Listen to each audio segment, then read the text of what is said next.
परभणी जिल्ह्यातील मुलगी आणि तिची फॅमिली आलेली आहे, ती तिच्याबद्दल माहिती देईल. काय तालुका कोणता तुमचा? मी परभणी जिल्ह्यातून आहे आणि माझा तालुका पाथरी आहे. ॲक्च्युली 2021 माझं लग्न झालं होतं आणि लग्नानंतर म्हणजे लग्नानंतर तो मुलगा 8 दिवसामध्ये असं सांगून गेला की मला इमर्जन्सीमध्ये जॉबला आउट ऑफ इंडिया जावं लागते आणि मग त्यानंतर तो जो गेला तो मला 2-3 महिन्यामध्ये रिटर्न येईल असं सांगून जो गेला तो आलाच नाही. मग त्यानंतर मी विचार करत बसले काय येत नाही आणि जेव्हा तो रिटर्न एका वर्षानंतर रिटर्न जेव्हा आला तेव्हा मग ॲक्च्युअल प्रॉब्लेम मला मुलामधला कळाला की हा का माझ्यापासून दूर राहत होता. आणि प्रत्येक मुलीची इच्छा असते की प्रत्येक मुलानं मी जे नटतेस असते ते त्याच्यासाठीच करत असते सगळं आणि जर तो त्याची किंमत करत नसेल किंवा जर माझ्याकडे बघत पण नसेल तर मग ती एक स्त्री म्हणून त्या गोष्टीला काय अर्थ राहत नाही. आणि मग त्याच्यामध्ये तो जो प्रॉब्लेम होता तो खूप सिव्हिअर होता आणि जेव्हा तो कळालं तेव्हा मग मी म्हटलं की मी ह्या मुलासोबत माझं काहीच नाही होऊ शके की जो एका मुलीला बोलण्यासाठी पण इंटरेस्ट दाखवत नाहीये तर मग मी याच्यासोबत संसार नाही थाटू शकत. आणि मग मी हळूहळू जेव्हा सगळ्या गोष्टी घरी सांगितल्या तेव्हा मग माझ्या फॅमिलीनं सपोर्ट केला आणि मग आमचा डिवोर्स घडवून आणला आणि आता डिवोर्सला पण 1 वर्ष झालेले. तर मग मी पुढच्या लग्नाचा विचार करते. सो माझी आणि डिवोर्स झाल्यानंतर मग मी माझं एक इच्छा होती की घरी बसल्या बसल्या काय करणार त्यापेक्षा मग मी एक सलोनचा क्लास केला आणि त्यामध्ये स्पेशलायझेशन म्हणून मी मेकअप आर्टिस्ट म्हणून मार्केटमध्ये काम करते. मला बऱ्यापैकी ऑर्डर पण चालू आहेत आणि माझी इच्छा आहे की मी लग्नानंतर पण हेच कंटिन्यू करावं कारण की घरी बसून ताराव वाटत नाही आहे कारण की भरपूर फेस केले. त्यामुळं मुलांना पण सपोर्ट करावा, मुलाच्या फॅमिलीनं पण सपोर्ट करावा कारण की सगळ्यांचा सपोर्ट असल्याशिवाय एक मुलगी नाही पुढे जाऊ शकत. आणि मुलांकडून फक्त एवढीच इच्छा आहे की सगळ्याच बाबतीत समजून घ्यावं ना की फक्त मी बिझनेस करते म्हणून एक इमोशनल बॉन्डिंग पण समजून घेऊन संसार दोघांचा असतो त्यामुळं दोघांना करायचा असतो असं नाही की एकालाच गरज असते. त्यामुळं अजून एक की नोकरी असेल तरी पण चालेल आणि बिझनेस असेल तरी पण चालेल, काहीच प्रॉब्लेम नाही आहे. फक्त माझी छोटीशी इच्छा आहे की मला काहीतरी करायचं आहे लाईफमध्ये आणि तिथे फक्त अडथळा होऊ नये एवढंच. जिल्हा कोणता पाहिजे? परभणी जिल्ह्यातलाच मुलगा पाहिजे काही इकडचं चालतो छत्रपती संभाजी, सांगली, सातारा, कोल्हापूर इकडे नाही तेवढा दूर नाही, मराठवाडा चालेल. पुण्यात ठीक आहे चालेल ना. पुण्यात चांगलं आहे ना. आजकाल सगळ्याच मुलींना पुन्हा आकर्षित आहे, पुन्हा पाहिजे. काही मुली रडतात, मला सोनच आहे आमच्या वडिलाला समजून सांगा. आताची एक मुलगी रडत आमच्या वडिलाला समजून सांगा मला पुण्यातच पाहिजे, इथं नको. तर तशी तुझ्या पुण्यात संभाजीनगरही चालेल. हां जिल्ह्याच्या ठिकाणी चालेल सरासरी समजा. जिल्ह्याच्या ठिकाणी पाहिजे. अजून ताई तुमची काय अपेक्षा आहे? कसं पाहिजे भाऊजी तुम्हाला जावं म्हणजे बहिणीने मोठी? सगळ्यात जास्त तिने सहन म्हणजे तिच्या ह्याच्यासाठी केलं, नवऱ्यासाठी जे तिने सहन केलं ते म्हणजे सगळ्यात आधी तिला एकदम चांगला वर मिळावा. हां चांगला वर मिळावा, समजून घेणारा मिळावा. आणि असं पहिला प्रॉब्लेमॅटिक होता तर आता तसं समजदार म्हणजे पेन म्हणजे जर मुलगा चांगला मिळाला ना काहीच आमच्या बाकी माणसं चांगले होते समजा पहिले सगळे प्लॅनिंग जेव्हा फसवणूक असते तेव्हा ती सक्सेसफुलच होते ना. कारण की सगळ्यांचा फक्त नावाला लग्न करायचं होतं त्यांना काहीच काही घ्यायचं समाजात दाखवून सांगायचं का माणसं चांगले म्हणताच येत नाहीत ना. त्यांच्या मुलात जर एवढा मोठा प्रॉब्लेम होता आम्हाला सगळ्यात आधी माणसं चांगले मिळावा निश्चित. तरी तू 1 वर्ष राहिली समजा लग्न झाल्याच्या नंतर 1 वर्ष 3 वर्षातच झाले म्हणजे 3 महिन्यातच झालं असतं पण ते 7 महिने आलाच नाही ना. तो परदेशात निघून गेला ना आलाच नाही. 10 महिने आला. 10 महिने आला नाही. एक तू आशावर येणार ठीक आहे झाला असं नाही, मुलींना कळू द्यायचं नव्हतं. त्याची काही ट्रीटमेंट केली असं दवाखाना काहीच होती पण आम्ही जेव्हा रिपोर्ट्स मागायचो तेव्हा मग ते असे कारण होते की आता नाहीयेत, आले नाहीत किंवा गहाळ झालेत, माझ्याकडे सध्या नाहीयेत पण मला फरक आहे मान्य करायला पण तयार नव्हतं. मान्य करायला तयार नव्हतं, प्रॉब्लेम आहे म्हणून मान्य करायला.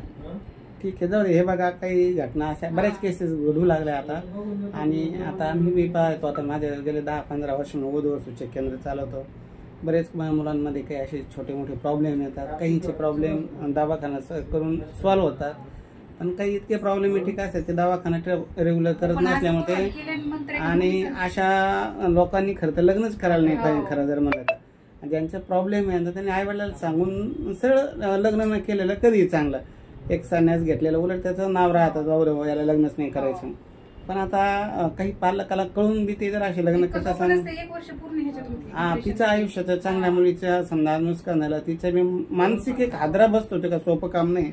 एक स्वप्न घेऊन मुलगी लग्न करते. आता आपल्याला एवढ्या परदेशात जाणारा मुलगा भेटला, कारण परदेशात जाणारच होता ना तो पहिलाच म्हणून. परदेशात हा मग तुम्ही किती मोठं स्वप्न रचला असं त्या स्वप्नांचा सगळ्यात चुराडा झाला ना. तरी तिने हिंमत धरली, तुला बहिणीची बाबूजीची आईवडिलाची साथ भेटली, तू त्याच्यातून सावरून तो आज एक ब्युटी पार्लरचा चांगला कोर्स करून आणि तू चांगला आर्टिस्ट बनली आणि तुझं निश्चित स्वप्न पुरं होईल आणि आम्ही तुला चांगलं स्थळ देऊ, काही चिंता करायची नाही. इथं आम्ही पूर्ण येवन मुलाच्या तर मी तर आता इथून पुढे असं विचारात येऊ लागलो का बाबा दोघांना अगोदर टेस्ट म्हणजे रक्ताचे सुद्धा तपासणी करणं गरजेचं झालेलं आहे. 100% बरोबर करायलाच पाहिजे. करायला पाहिजे खरंच. ह्या केस आहे ना काळाची काळाची गरज झालेली आहे. मी 4-5 मुलं माझ्या चिठून आता काही जमलेल्यांचे ही प्रॉब्लेम आलेले खरं सांगायचं म्हणजे, कारण मी जमवलेले ते प्रॉब्लेम आले, काही मी सल्ले दिले, बाबा हो छोटे मोठे प्रॉब्लेम असेल तर तुम्ही दवाखाने करा. काही दवाखाने करून ते नीट पण झाले, काही समजा काही ना ते नकोच बा आता म्हणून त्यांनी घटस्फोट घेतले. पण मग ज्यांनी घटस्फोट घेतले त्यांनी परत दवाखाने करून ते नीट होऊन त्यांनी परत दुसरे लग्न पण केले, त्यांना आता मुलं बाळा झाले. पण ते दवाखान्याजोगे जर असेल तर ते होऊ शकतं. पण ते सांगायला पाहिजे, तात्काळ सांगायला पाहिजे. ज्या काही चुका आहे ना मुलांनी सुद्धा अशा जीवनात कोणाचं घडू नये, पण जर घडलं तर त्याला इलाज असतो तर ते सांगायला पाहिजे. आणि मी तर म्हणतो आता इडून पुढे तुम्ही सुद्धा एखाद्याचा जर आता करता नाही ना बाबा, चेकअप केलेलं कधी चांगलं. डॉक्टर तुम्ही आमचं चेकअप करा, आम्ही तुमचं चेकअप करू. समजा ज्या काही मुलीच्या काही छोटे मोठे प्रॉब्लेम असतात, मुलबाळ होत नाही, काहीला गर्भपिशवीचा प्रॉब्लेम असतो, असे छोटे जे प्रॉब्लेम असतात ना मुलीचे चेक करायला पाहिजे, मुलाचे बी HIV टेस्ट करायला पाहिजे. असे प्रॉब्लेम राहतात त्याची चेकअप करायला पाहिजे. काही मेंटली बी राहतात वीक, त्यांना गोळ्या पण चालू असतात, समजत नाही. आता समोर बसताना इतका खुश चांगला वाटतो.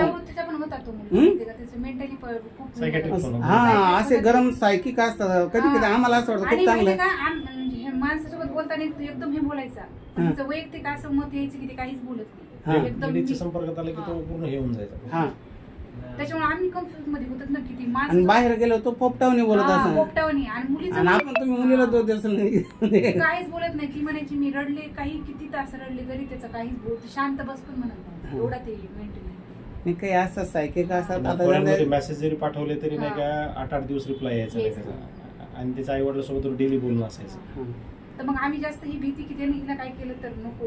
आपल्या लेकरं आपल्या घरी सुखरूपाला कागदोपत्री लिगली घटस्फोट झाला ना, आता काही टेन्शन घ्यायचं नाही. तुम्हाला चांगलं सर मेंटली असू शकतो, अनेक प्रॉब्लेम राहतात. पण आता घाई गडबड करायची नाही. दुसरं आम्ही जरी तुम्हाला स्थळ दाखवलं, आमच्यावर सुद्धा विश्वास ठेवू नका. का तर त्या स्थळाची पूर्ण शहानिशा करा. 1-2दा भेटा मुलीला मुलाला, 1-2दा बाहेर भेटू द्या. फॅमिली तर भेटतातच, पण बाहेर दोघं डिस्कस करू द्या, एकमेकांचे स्वभाव ओळखून घेऊन द्या, समजून उमजून घेऊन द्या आणि मग लग्न करा. कारण पहिली ठोकर ठीक आहे, पण दुसरी ठोकर बसली तर मानसिक हादरा बसतो. आता ती मुलं मेंटली वीक होऊन ते काहीतरी एक तर आत्महत्या करतात, नाही तर सायकिक बनतात. अशा घटना घडू नये म्हणून मी तर क्लिअर सांगतो पालकांना, 1-2दा मुला मुलीला भेटू द्या. त्यांची विचार विनिमय नाही झालं तर चालेल, आज नाही झालं तर परत दुसरं पाहता येईल. पण झाल्याच्या नंतर परत तिसरं पाहणं थोडंसं सामाजिक दृष्ट्या अवघड होतं आणि माणूस तिकडे खचतं. म्हणून क्लिअर भेटू द्या आणि भेटायचं, बोलायचं. आणि काही प्रॉब्लेम असतात मला बिंदास सांगायचं. सख्या मामासारखं मी तुझा सख्खा मामा असंच समज.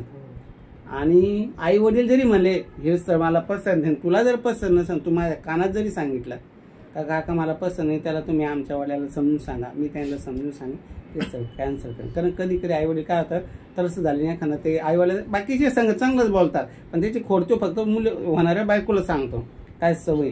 तर ते तुम्ही क्लिअर करा आणि जर चांगलं वाटलं तरच पुढे जा.